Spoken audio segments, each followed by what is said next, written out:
Hermansyah selaku Kepala SMP Negeri 1 Labuan Ratu, Bapak Ibu Dewan Guru serta staf tata usaha yang saya hormati.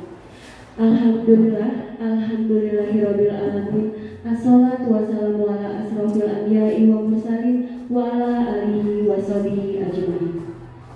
Puji syukur kehadiran Allah Subhanahu wa taala, Tuhan yang Maha Esa, karena berkat limpahan rahmat serta hidayahnya, kita masih dapat berkumpul hari ini Jumat 3 Februari 2023 dalam agenda diseminasi budaya positif dalam keadaan sehat walafiat. Salawat serta salam tak lupa kita sanjung agungkan kepada junjungan kita Nabi Muhammad yang kita nanti-nantikan syafaatnya di yaumil akhir kelak.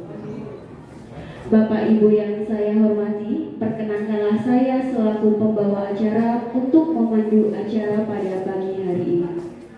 Acara yang pertama yaitu pembukaan. Marilah kita buka acara pada pagi hari ini dengan melafazkan basmalah. Bismillahirrahmanirrahim.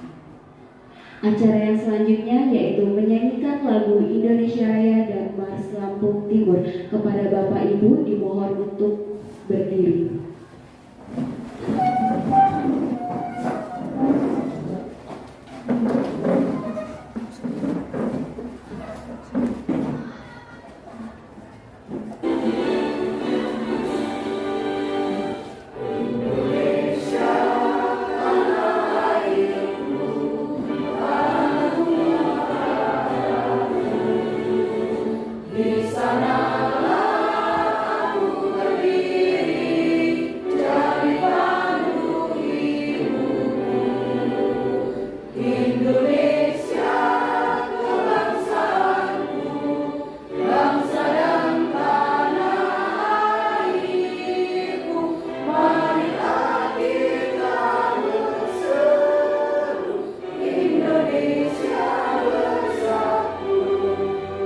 Hiduplah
acara yang selanjutnya yaitu sambutan dari Kepala Sekolah sekaligus untuk membuka acara kepada Bapak Hermansyah dipersilakan.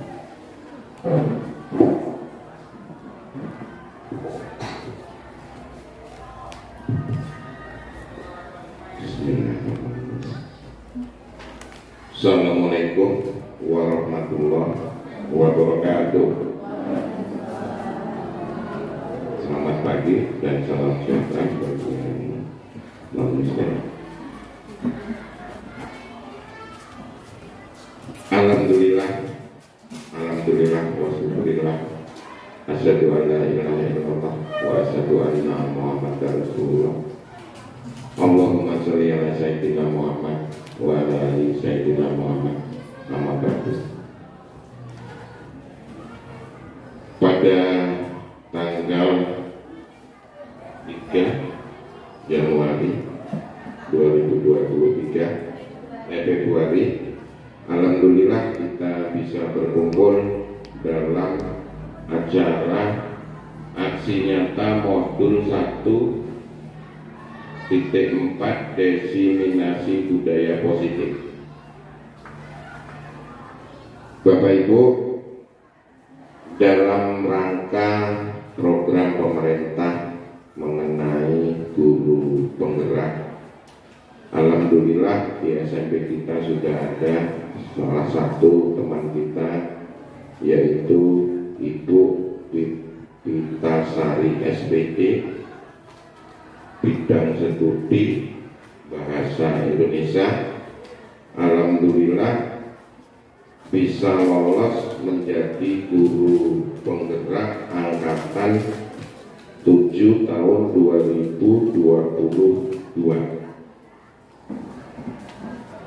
Mudah-mudahan Ibu Pipit bisa mengikuti seluruh kegiatan ini dengan baik sesuai juknis juklak dan SOP-nya. Lakukan, dan mudah-mudahan teman-teman yang lain contoh untuk kegiatan ini, karena sekarang sudah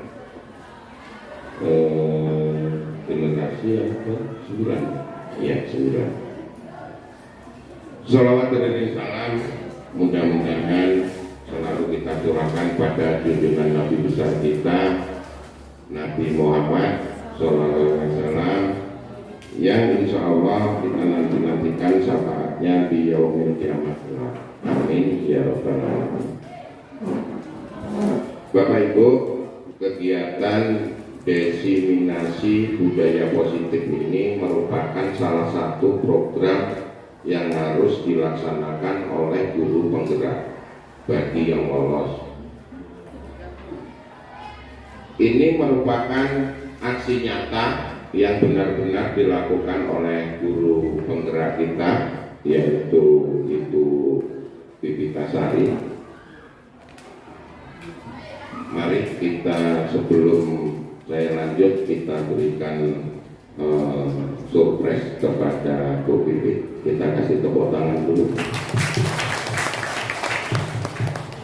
Mudah-mudahan rekan-rekan, terkhusus Bapak Ibu guru yang ada di UPTD SMP 1 Labuan Ratu, ikutin jejak ini sehingga sekolah kita akan lebih baik ke depan. Kita sepakat Bapak Ibu, dari awal saya tugas di sini mempunyai harapan, mempunyai rencana ke depan. SMP 1 Labuan Ratu adalah ikonnya SMP seluruh Lampung Timur. Kasih apresiasi Bapak Ibu. Semua ini tidak bisa berjalan, tidak bisa berubah tanpa adanya kerjasama kita semua. Sehebat-hebat kepala sekolah, sehebat-hebat guru penggerak, kalau tidak ada dukungan dari teman-teman, rekan-rekan, tidak akan berjalan. Itu harapannya Bapak Ibu. Jadi yang memangnya masih bisa untuk mengikuti peserta calon guru penggerak, mungkin di sini Bu Yuliani, Bu Siti, Bu Mus juga ya, bisa ya, masihan ya. Dengan kata lain gambarannya itu belum umur 50 ya. Ya silakan ikuti. Bagi bapak ibu yang di atas 50 boleh mengikuti namanya guru praktik. Iya. Mungkin di sini Pak Tulus, Bu Tuti. Udah lebih 50 ya? Oh ya, saya salah masih 49. Oh 55 ya.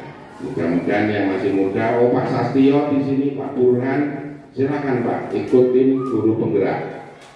Mudah-mudahan SMP kita akan semakin baik.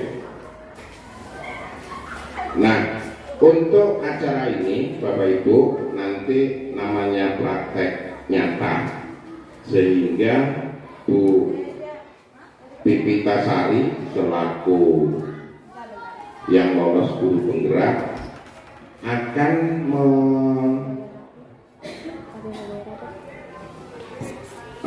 akan berbagi ilmu mengenai bagaimana langkah memberikan suatu materi, suatu pengetahuan kepada siswa-siswi kita. Jadi dalam hal ini bukan Bu Pipita Sari ini yang paling hebat, tidak. Dari teori belajar mengevaluasi menjadi guru penggerak, beliau tujuannya hanya untuk memberikan imbas kepada teman-teman supaya antusias, supaya berubah bagaimana langkah cara menyampaikan materi terhadap siswa yang lebih baik. Dalam hal ini bukan apa yang kita lakukan itu tidak baik, cuman namanya ilmu itu akan berkembang dengan kemajuan zaman. Mungkin saat saya dulu pelajaran IPA itu udah paling hebat, bahkan paling ditakuti. Cuman kalau sekarang kalau bisa ya jangan, apalagi matematika. Nah, bagaimana kita memilih metode langkah yang mudah, baik untuk guru, baik untuk si penerima materi atau siswa. Karena zaman sudah berbeda. Nah, mungkin nanti Bu Pipita Sari silakan diuraikan langkah pengalaman memberikan motivasi terhadap teman-temannya. Yang kedua, saya mengharapkan Bapak Ibu semuanya mengikuti acara ini dari awal hingga akhir. Mungkin nanti ada ruang bertanya, silakan. Bu Pipit selaku yang di depan nanti, jika yang ibu-ibu lebih senior bertanya, ya silakan dijelaskan bagaimana baiknya. Di sini nggak ada yang junior, nggak ada yang senior. Jadi Bu Mariam, Bu Ismina selaku yang senior sini, kalau kira-kira ragu, nggak usah malu tanya sama narasumber kita hari ini. Itu harapan saya selaku kepala sekolah SMP 1 Labuan Ratu. Mari kita ikutin acara ini dari awal hingga akhir. Sepakat ya Bu, Pak? Oke, itu aja Bapak Ibu yang bisa saya utarakan. Mudah-mudahan bermanfaat bagi kita semua. Dengan ucapan Bismillahirrahmanirrahim, aksi nyata modul 14 Diseminasi Budaya Positif oleh Pipita Sari SPD dengan ini saya nyatakan dibuka.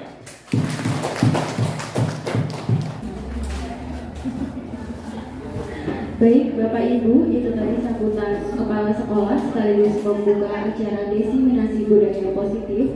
Acara yang selanjutnya yaitu acara inti penyampaian materi oleh Ibu Pipitasari SPD selaku calon guru penggerak angkatan ke-7. Kepada Ibu Pipitasari dipersilakan.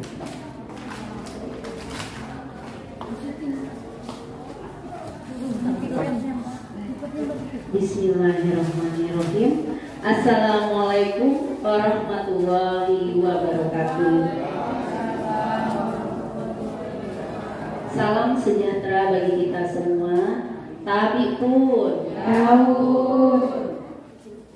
Yang terhormat Bapak Hermansyah SPD MM selaku Kepala Sekolah SMP Negeri 1 Labuan Ratu, dan yang terhormat Bapak Anton SPD selaku Wakil Kepala Sekolah Bidang Kurikulum, serta yang saya hormati Bapak Ibu Dewan Guru SMP Negeri 1 Labuan Ratu. Alhamdulillah, alhamdulillahirabbil alamin. Assalatu wassalamu ala asrofil anbiya'i wal mursalin wa ala alihi wa sahbihi ajmain. Puji syukur marilah kita ucapkan untuk kehadirat Allah Subhanahu wa Ta'ala, Tuhan yang Maha Esa, karena berkat limpahan rahmat dan hidayahnya kita semua bisa berkumpul pada hari ini dalam acara aksi nyata modul 1.4 diseminasi budaya positif di SMP Negeri 1 Labuan Ratu. Salawat terkirim salam semoga tetap tercurahkan pada junjungan kita Nabi Muhammad Sallallahu Alaihi Wasallam yang insya Allah syafaatnya akan kita dapatkan di yaumil qiyamah nanti. Amin ya robbal alamin. Bapak Ibu yang saya hormati, santai saja ya. Hari ini saya ada pantun nih. Paling enak jadi anak pertama. Siapa? Siapa yang jadi anak pertama ini? Banyak adik berbagi rasa. Cakep. Mari bergerak belajar bersama. Berbagi ilmu demi anak bangsa. Terima kasih Bapak Ibu. Di sini kita akan melakukan diseminasi budaya positif. Sebelumnya ini ada pertanyaan pemantik Bapak Ibu. Setuju atau tidak setuju? Yang pertama, hukuman dapat mendisiplinkan anak. Setuju atau tidak Kak? Setuju Bapak, setuju. Pemberian yang kedua, pemberian hukuman dengan hal positif seperti membaca atau membersihkan halaman sekolah dapat meningkatkan disiplin pada anak. Setuju atau tidak? Setuju. Yang ketiga, memberi penghargaan atau berupa reward ya, baik ucapan atau sesuatu benda yang dapat meningkatkan motivasi belajar anak. Baiklah, kalau setuju nanti kita cross check di akhir apakah benar pendapat kita. Nah sekarang ini ya, nomor 1 itu tergantung Mbak. Oh yang nomor 1 tergantung ya Bu. Ya disimpan dulu ya Bu ya jawabannya. Nanti kita belajar bersama-sama. Di sini mohon izin Bapak Ibu, bukan saya ingin menggurui, tetapi kita berbagi ilmu, belajar bersama. Hari ini materi yang akan disampaikan ada 6. Yang pertama disiplin positif dan nilai-nilai kebajikan universal. Yang kedua teori motivasi, hukuman, penghargaan dan restitusi. Keyakinan kelas, kebutuhan dasar manusia. 5 posisi kontrol dan segitiga restitusi. Nah ini ada kegiatan lagi. Coba Bapak Ibu, ada A dan B. A itu adalah Bapak Ibu, yang B adalah teman sebelah Bapak Ibu.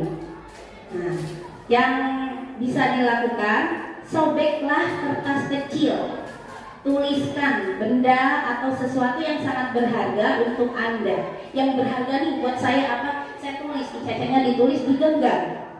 digenggam. Nah, teman Anda yang di B, sampingnya yang bisa di sebelah Bapak Ibu akan mencoba dengan sekuat tenaga dengan berbagai cara untuk meminta Bapak Ibu memberikan benda tersebut. Yang B, si B bisa membujuk, bisa mengancam, bisa menghardik, merayu, menyuap atau apa saja agar dapat membuka kepala tangan Bapak Ibu. Coba dipraktikkan. Umi, mana Umi?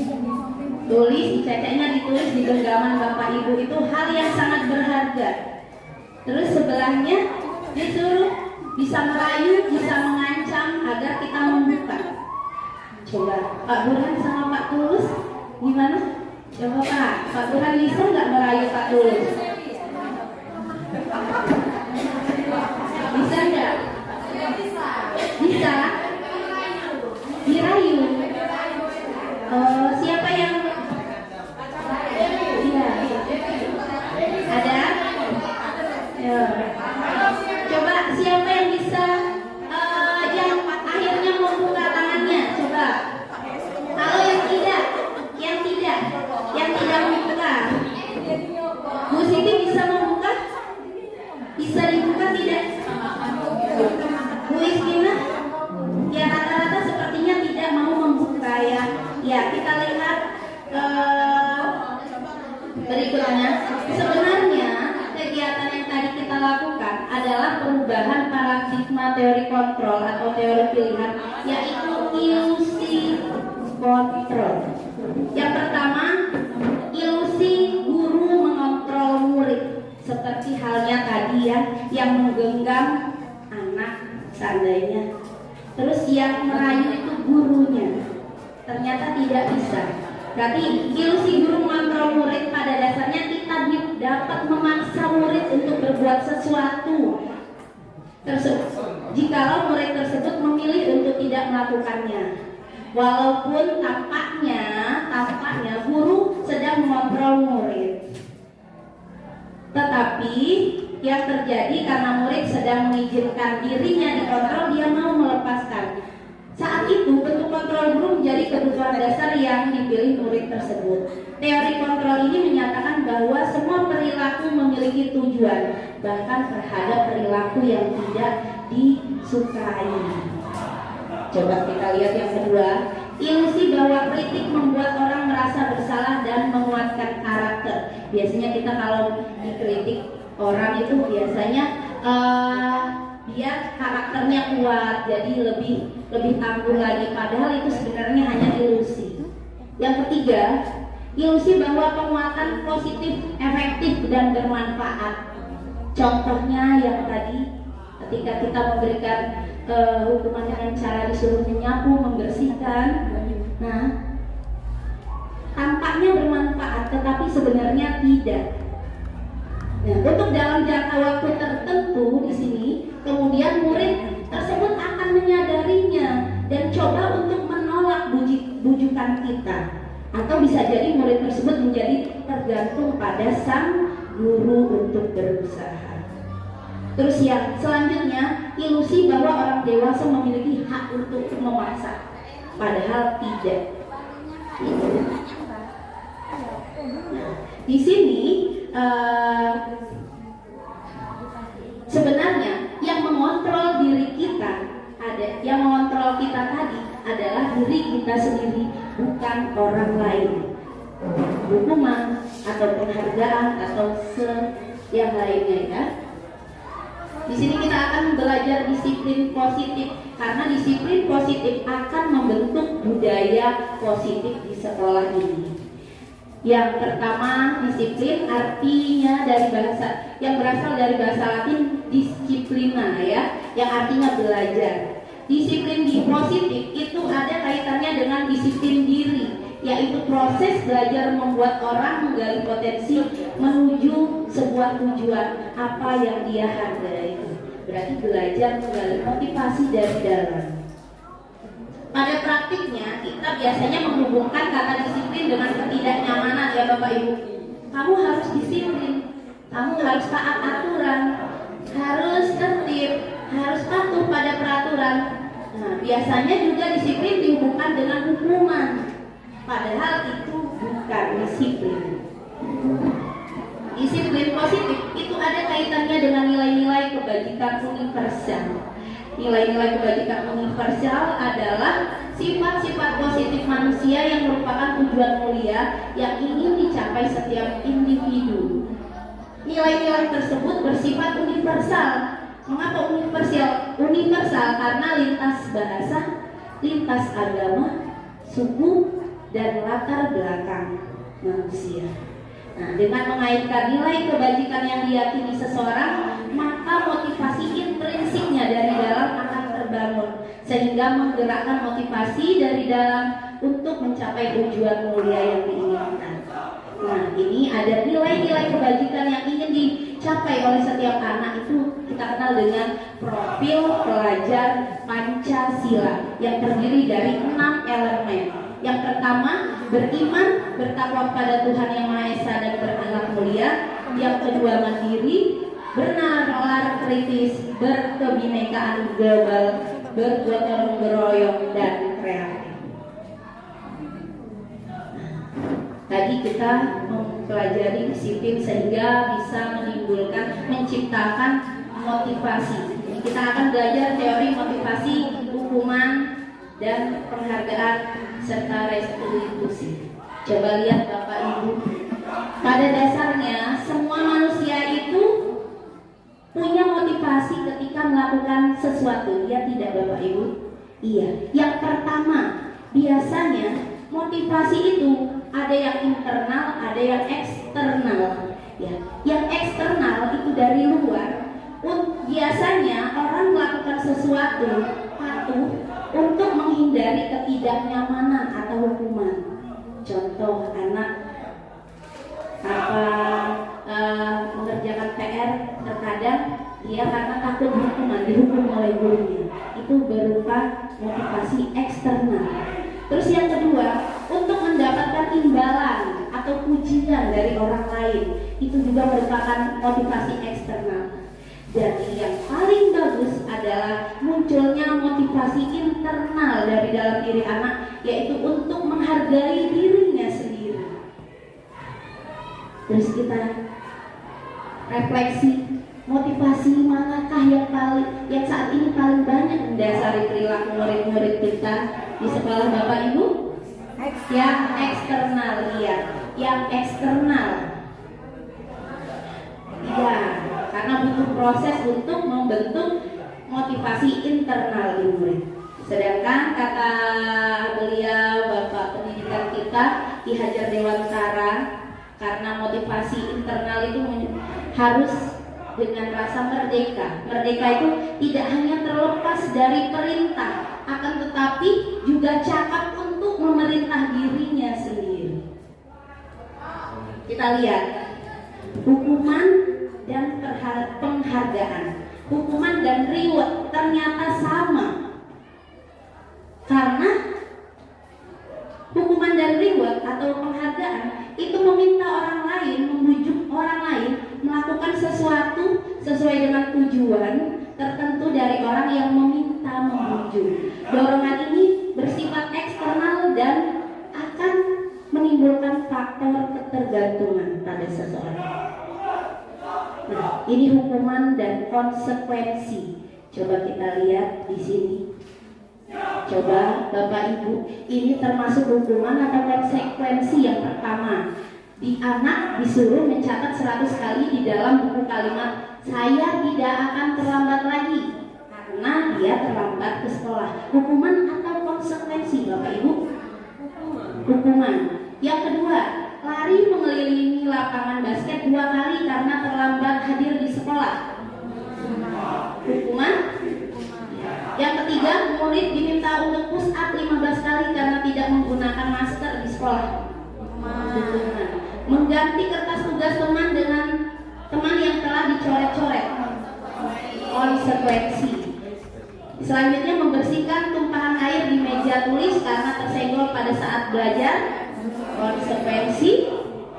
Murid disuruh untuk tidak mengenakan sepatu seharian di sekolah karena tidak mengenakan sepatu hitam. Hukuman. Dan yang terakhir, lari mengelilingi lapangan basket 2 kali karena terlambat 10 menit untuk pelajaran PJOK.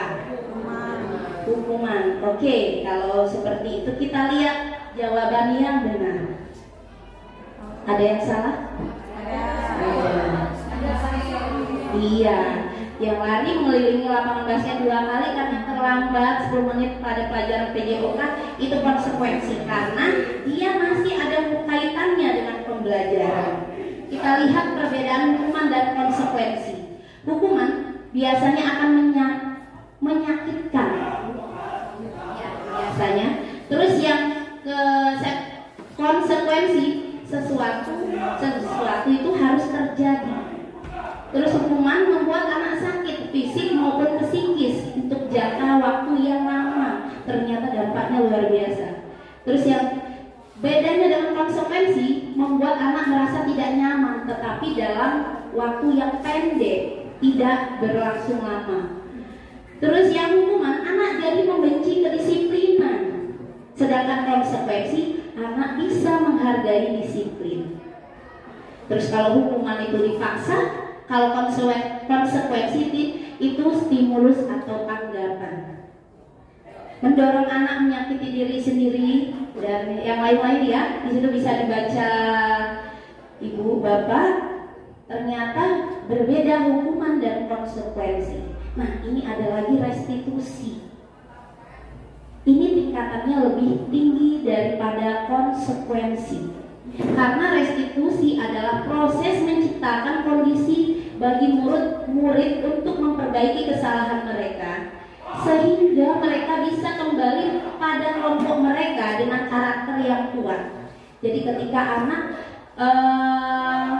melakukan kesalahan, pelanggaran, dia akan ketika kita melakukan restitusi akan diajak berkolaborasi untuk mencari solusinya, sehingga ketika dia sudah kembali lagi ke komunitasnya, dia akan menjadi karakter yang lebih kuat, bukan tambah nakal. Nah, di sini menurut Gosen tahun 2004, restitusi juga merupakan proses kolaboratif yang mengajarkan murid untuk mencari solusinya terhadap masalah mereka dan membantu murid berpikir tentang orang seperti apa yang mereka inginkan atau bagaimana mereka harus memperlakukan orang lain.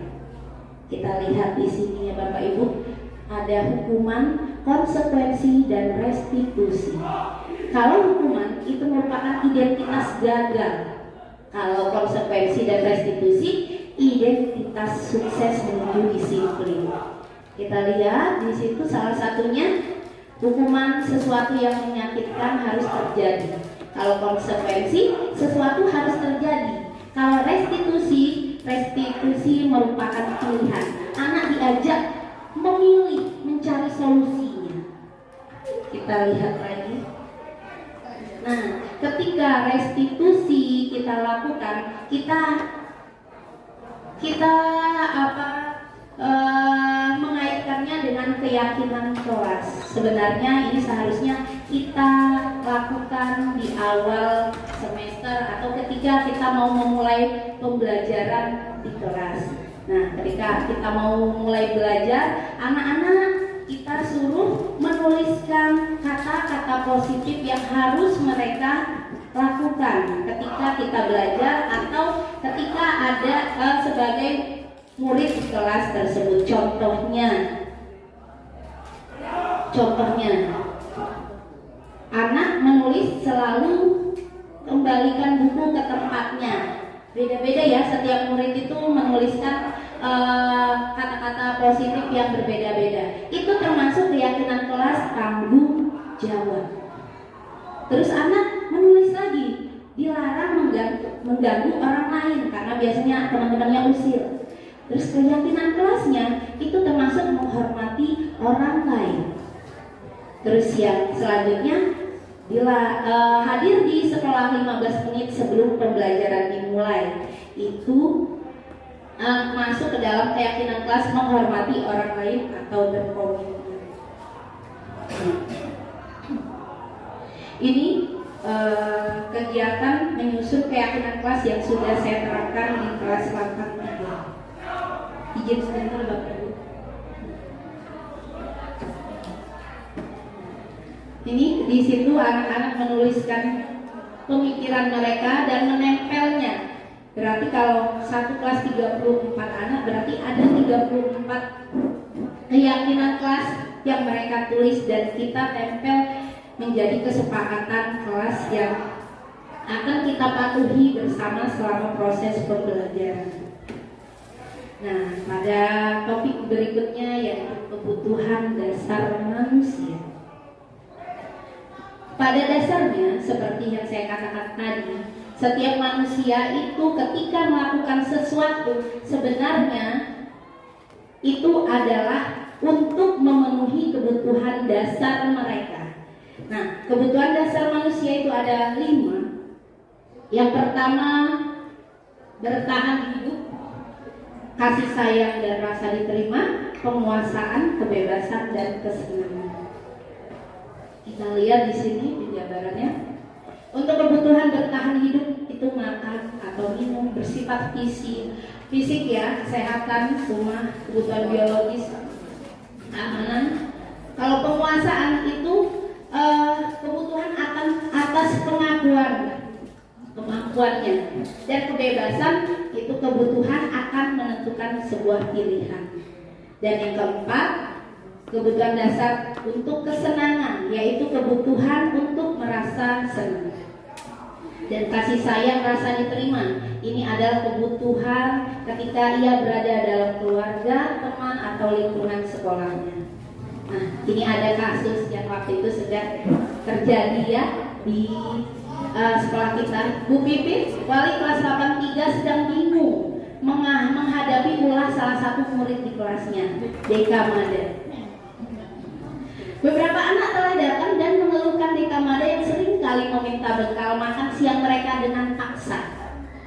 Jika Anda menghadapi situasi seperti Bu Pipit ini, apa yang Anda lakukan? Menurut Anda, kira-kira apa alasan Dekamada melakukan hal tersebut? Oh, Deka masih lapar. Ya, iya ada. Sebenarnya ada beberapa kemungkinan yang menjadi alasan Dekamada. Kemungkinan ini jawabannya. Yang pertama, mungkin dia karena lapar. Kalau karena lapar, berarti dia sedang melakukan sesuatu untuk memenuhi kebutuhan bertahan hidup. Ya. Kalau yang kedua, dia alasannya merasa senang tuh. Saya senang kalau diperhatikan, kan jadi diperhatikan sama teman-teman atau guru. Berarti ia ingin memenuhi kebutuhan akan kasih sayang dan rasa diterima. Terus yang ketiga, jika alasannya ia ingin menunjukkan kehebatannya, ya berarti kebutuhan yang ingin ia penuhi adalah kebutuhan penguasaan. Dan yang keempat, jika alasannya bosan tuh karena dia dibawain bekal oleh ibunya itu saja, berarti di sini ia ingin memenuhi kebutuhan kebebasan dalam memilih. Terus kalau yang kelima, kalau alasannya iseng aja, seneng aja kalau ganggu temennya, berarti kebutuhan yang dia ingin penuhi adalah kebutuhan kesenangan. Nah, 2 dan 5 ya. Jadi kita sebagai guru dengan mengetahui kebutuhan dasar si anak, maka akan bisa memberikan solusi yang pas. Seandainya kalau dia bosan terhadap bekal ibunya, berarti kita bisa memanggil orang tuanya, konsultasi, kita tukar pikiran bahwa anaknya itu ternyata bosan kalau dibawa bekal itu saja, sehingga mungkin ibunya bisa berkreasi lagi. biar anaknya tidak bosan. Kalau dia iseng untuk kesenangan, berarti memang pada dasarnya anak-anak itu kodrat alamnya adalah bermain, Bapak Ibu. Bermain itu dari kober sampai SMP bermain. Nah, makanya kita ketika terlihat anak-anak bosan di dalam kelas, kita selipkan game-game atau ice breaking yang sudah kita lakukan ya Bapak Ibu. Nah, itu untuk menyalurkan kebutuhan yang mereka inginkan untuk kesenangan. Nah, ini untuk kebutuhan dasar manusia. Nah, kita sekarang akan membahas 5 posisi kontrol. Mengapa ini perlu? Karena kita sebagai guru adalah sebagai pengontrol atas murid kita. 5 posisi kontrol. Yang pertama Bapak Ibu, sebagai penghukum. Guru itu sebagai penghukum. Yang kedua, guru sebagai pembuat rasa bersalah. Yang ketiga, guru posisinya sebagai teman. Yang keempat sebagai pemantau. Dan yang kelima sebagai manajer. Sekarang kita lihat video.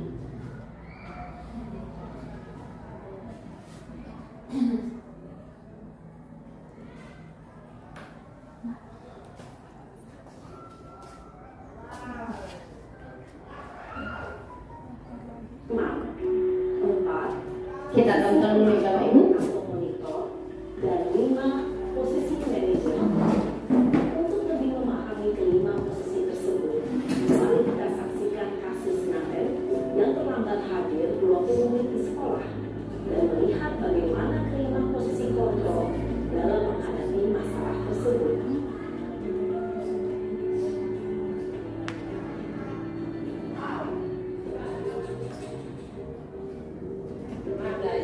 Posisi penghukum.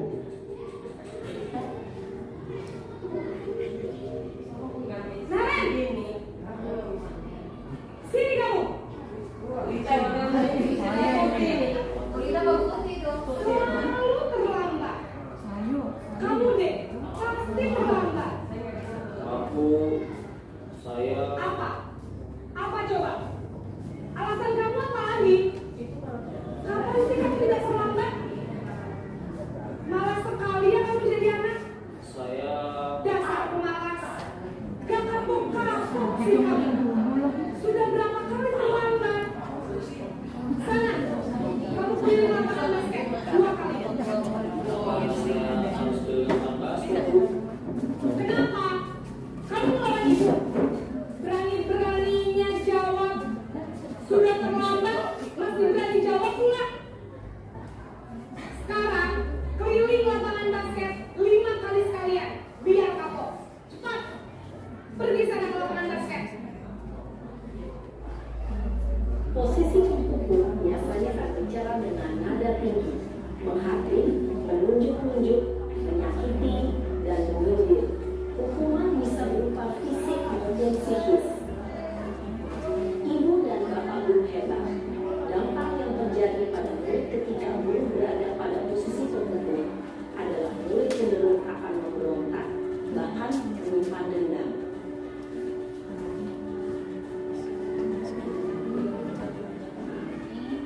Yang kedua, posisi pembuat merasa bersalah.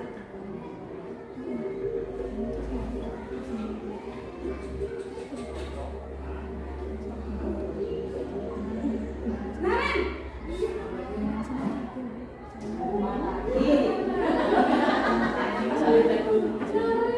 Mulai.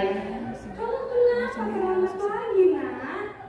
Ya Tuhan, kamu senang ya sini ibu saya? Kalau kamu terlambat lagi,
coba kita lihat ciri-ciri membuat rasa bersama.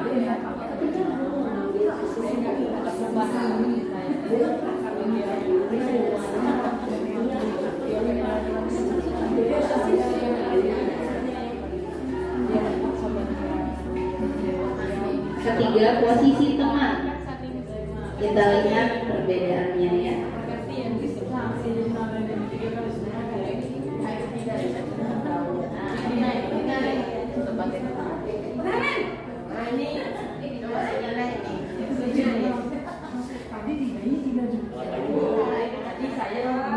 Sudah jam berapa ini? Habis ibu saya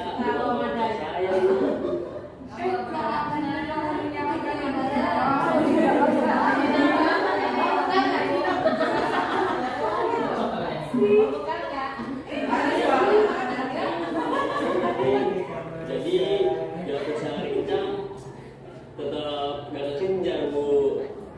Ya sudah sana. Nanti lain kali larinya lebih kenceng lagi ya. Bikin senang ibu demi ibu. Bisa kan? Bisa lah bu.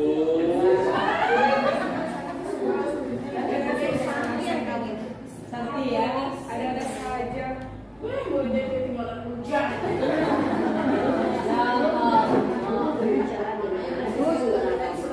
Ya, ini ciri-cirinya. Tadi yang si temen ya. Murid akan dan akan identitas yang tercipta adalah sukses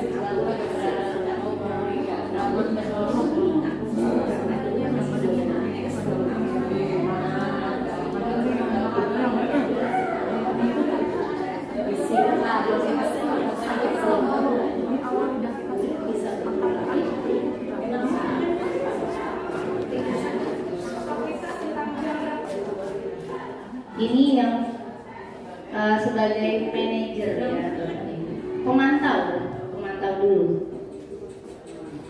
Ini lagi.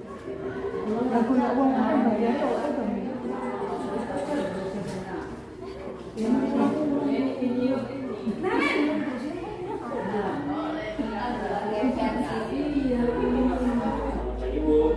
Nah, gurunya bermacam-macam loh. Sekolah kita tentang jam berapa kita harus masuk sekolah, nah? Kita harus di sekolah jam 7 bu.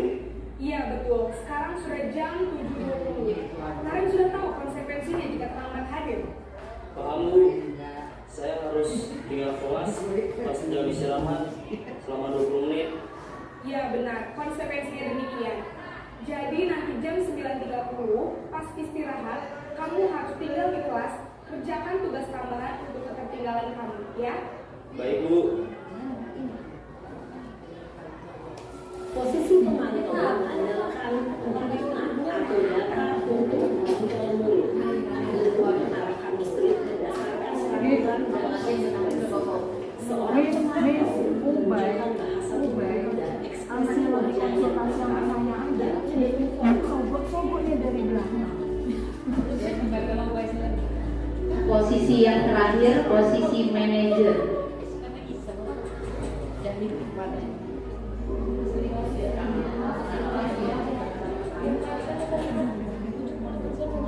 Emang dari awal harusnya kayak gini. Dua pertanyaan nggak bisa.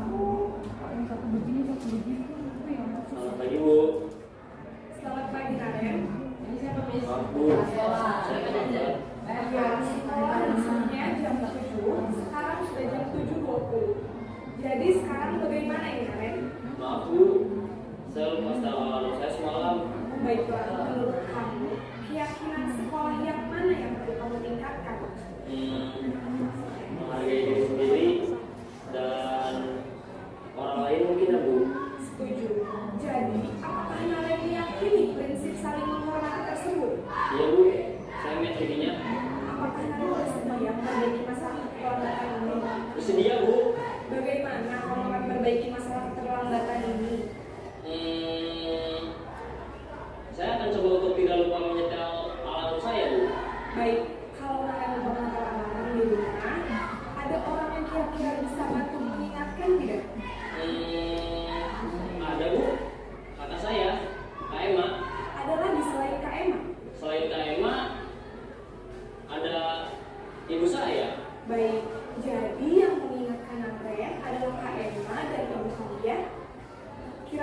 akan mulai start alarm kapan nih, Naren? Setelah pulang sekolah, akan segera saya lakukan. Baik, jadi Naren akan setel alarm untuk bangun besok pagi dan akan diingatkan oleh kakak dan ibunda Naren ya. Ada lagi yang mungkin perlu dilakukan Naren agar tidak terlambat bangun lagi? Tidak ada. Baik Naren, terima kasih untuk kerjasama kamu. Sekarang kamu perlu kembali ke kelas untuk belajar. Baik Bu, terima kasih. Posisi manajer adalah posisi kontrol yang disarankan untuk membimbing murid memiliki sikap disiplin yang positif, yaitu murid yang mandiri, bertanggung jawab, dan memecahkan masalah. Tujuan dari posisi ini adalah agar murid dapat berefleksi atas tindakannya. Guru akan dengan tulus memberikan pertanyaan-pertanyaan bermakna, sehingga membuat murid dapat belajar dari kesalahannya dan mencari sebuah solusi untuk menyelesaikan. Nah, itu dia tadi posisi kontrol yang dilakukan oleh guru. Ada 5 posisi kontrol ya Bapak Ibu. Gimana Bapak Ibu dari melihat video tadi, di posisi manakah Bapak Ibu sekarang berada? Tergantung situasi ya. Oh iya.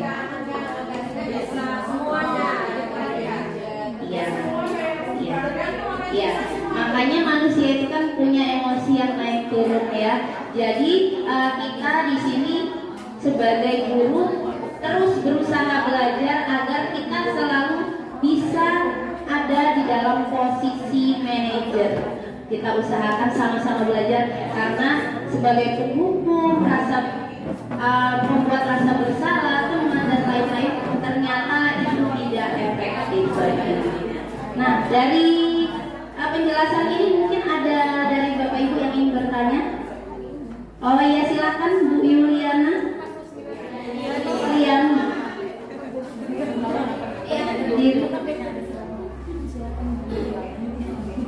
Oke. Bu Erni tolong. Bu Erni lagi sini. Baik, Bu Pipin, di sini saya akan sedikit bertanya dari ke-5 video tentang posisi kontrol tadi ya. Jika saya di sini posisinya itu sebagai teman, apakah posisi saya itu sudah baik atau belum? Gitu. Terima kasih. Terima kasih Bu Yuliana atas pertanyaannya. Nah, di sini tadi Bu Yuliani memposisikan dirinya sebagai teman ya. Sebenarnya ini sudah bagus Bu Yuli ya, karena dia sudah masuk ke identitas sukses, tetapi masih kontrolnya dari luar atau eksternal. Nanti ya kita berproses ya menuju kita sama-sama terus belajar agar kita nantinya bisa menjadi seorang manajer yang konsisten pada untuk murid kita. Oke, begitu Bu Yuliani, apakah bisa diterima? Iya, terima kasih. Kita lanjutkan ya. Nah, ini Bapak Ibu kita masuk ke yang terakhir, segitiga restitusi. Nah, ini dilakukan ketika kita mendapatkan murid kita yang melakukan pelanggaran. Tadi dikatakan restitusi di awal tadi, menyiapkan berkolaborasi dengan murid untuk menyiapkan karakter yang lebih kuat sehingga dia ketika dia kembali ke lingkungannya akan menjadi lebih baik. Segitiga restitusi, gambarnya seperti ini. Yang pertama adalah menstabilkan identitas. Yang kedua, memvalidasi tindakan yang salah, dan yang ketiga menanyakan keyakinan. Tadi sebenarnya sudah ada di video. Nah, di sini menstabilkan identitas. Anak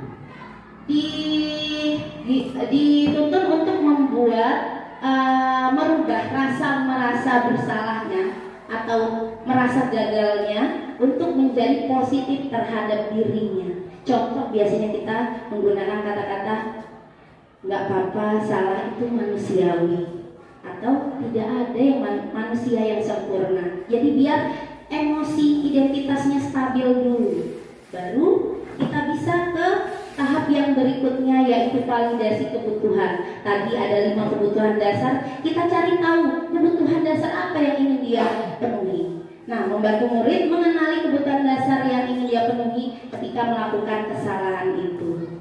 Nah, apakah penguasaan, kebebasan, kasih sayang, kesenangan, atau bertahan hidup? Contoh kata-katanya, kamu bisa saja kan melakukan hal yang lebih buruk, tapi kamu tidak melakukannya kan?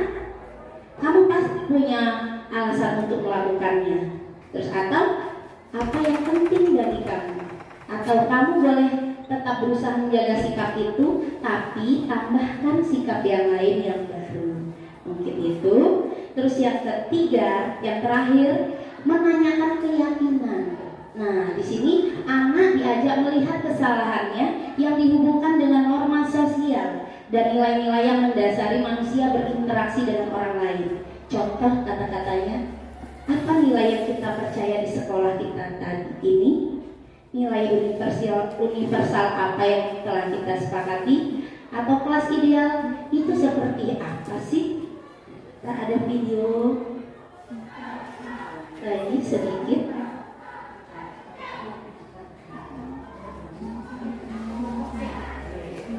Nah, ini yang sudah saya coba praktikkan kepada anak.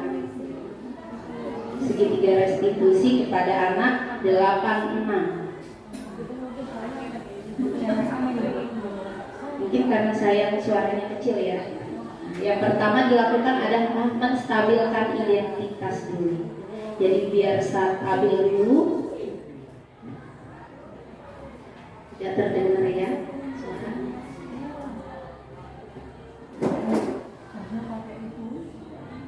Ya, si Ilham ini merusak pulpennya si Lingga.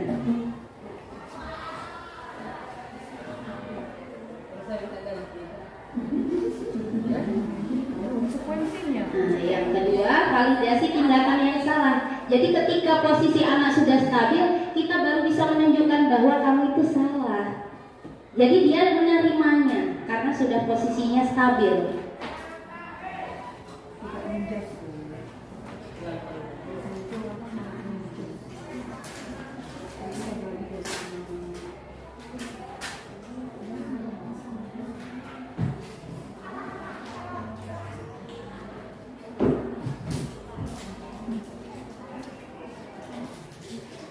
Yang ketiga, menanyakan keyakinan. Jadi kalau hal itu kamu lakukan sudah melanggar keyakinan yang mana? Apa rasa tanggung jawab? Apa disiplin yang tadi kita sudah pelajari di depan?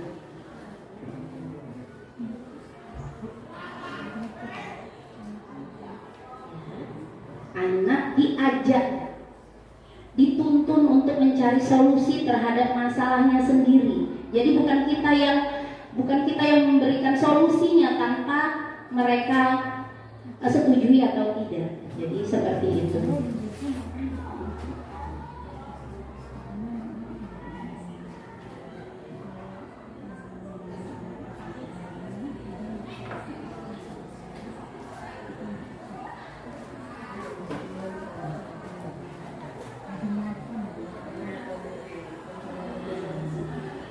Itu segitiga restitusi yang sudah dilakukan.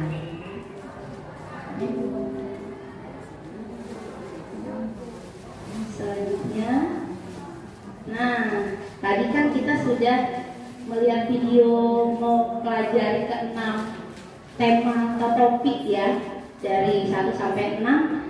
Kita kembalikan lagi ke pertanyaan pertama. Tadi kan kita setuju semua nih, 1, 2, 3 kita setuju. Kita refleksikan lagi. Yang pertama, hukuman dapat mendisiplinkan anak, setuju atau tidak?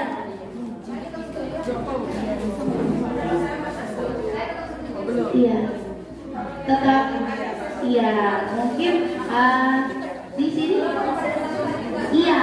Tetapi tetap dia membawa efek yang jangka panjang baru dirasakan oleh anak, sehingga seharusnya kita tidak setuju. Terus untuk yang kedua, pemberian seperti membaca atau membersihkan halaman sekolah dapat meningkatkan disiplin anak. Berarti setuju atau tidak Bapak Ibu? Tidak ya? Iya, tidak setuju ya. Untuk yang ketiga, memberi penghargaan dapat meningkatkan motivasi belajar anak. Iya, tidak setuju. Karena penghargaan itu ternyata racun, sama dengan hukuman ya. Sehingga iya, akhirnya anaknya cenderung ketergantungan pada si guru. Oke, dari saya pemaparan materi sampai di sini. Mungkin ada teman-teman atau Bapak Ibu yang ingin memberikan saran, masukan, saya persilahkan. Pak Anton sebagai pakar kurikulum, silakan Pak.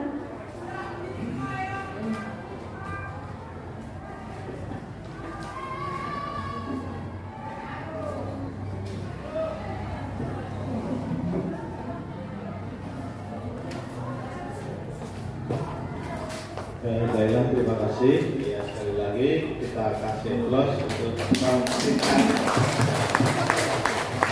kita sebagai guru bergerak yang sudah menyampaikan, menularkan atau bahasa Indonesia adalah diseminasi.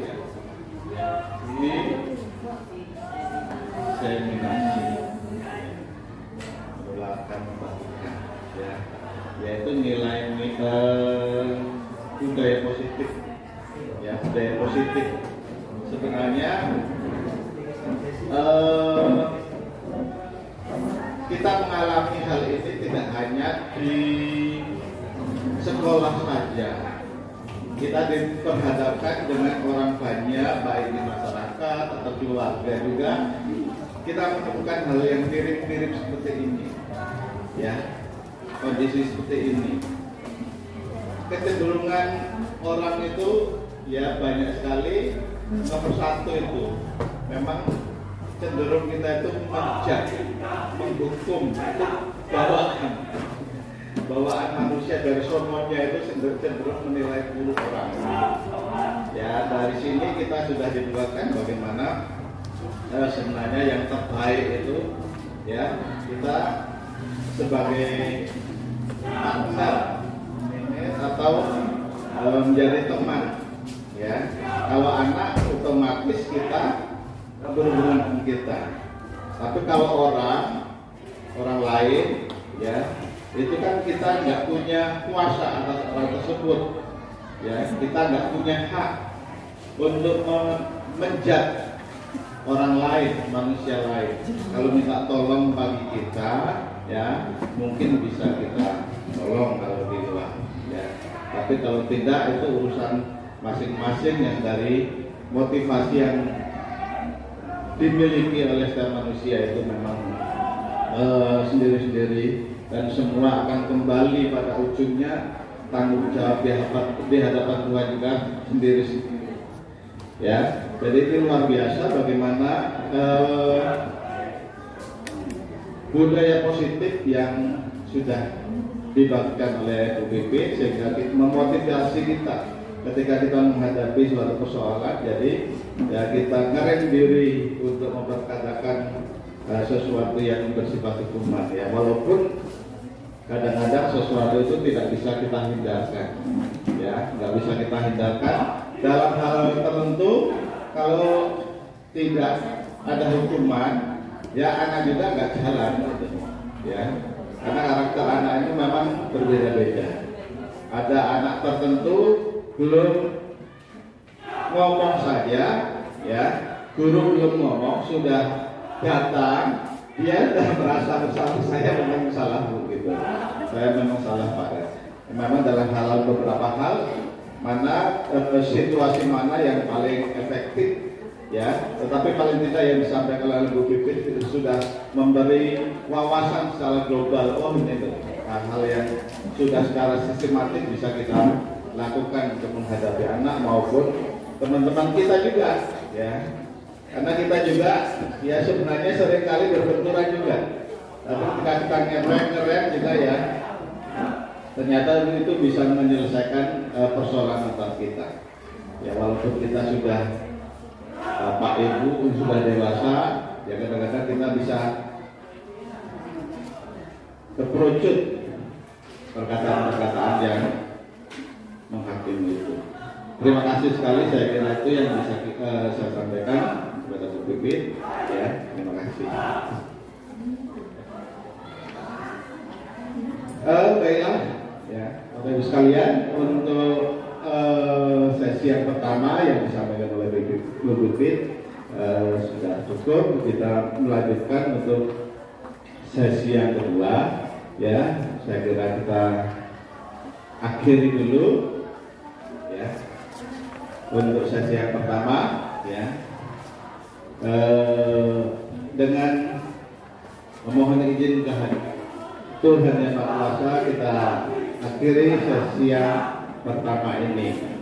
Ya, bagi Bapak Ibu sekalian, ya boleh mengucapkan Alhamdulillah. Silakan. Alhamdulillah. Terima kasih Pak Anton atas masukannya. Kembali diserahkan ke moderator. Baik Bapak Ibu, itu tadi rangkaian acara demi acara diseminasi budaya positif yang telah kita lewati. Saya selaku pembawa acara mohon maaf jika ada kesalahan, kepada Allah saya mohon ampun. Saya akhiri.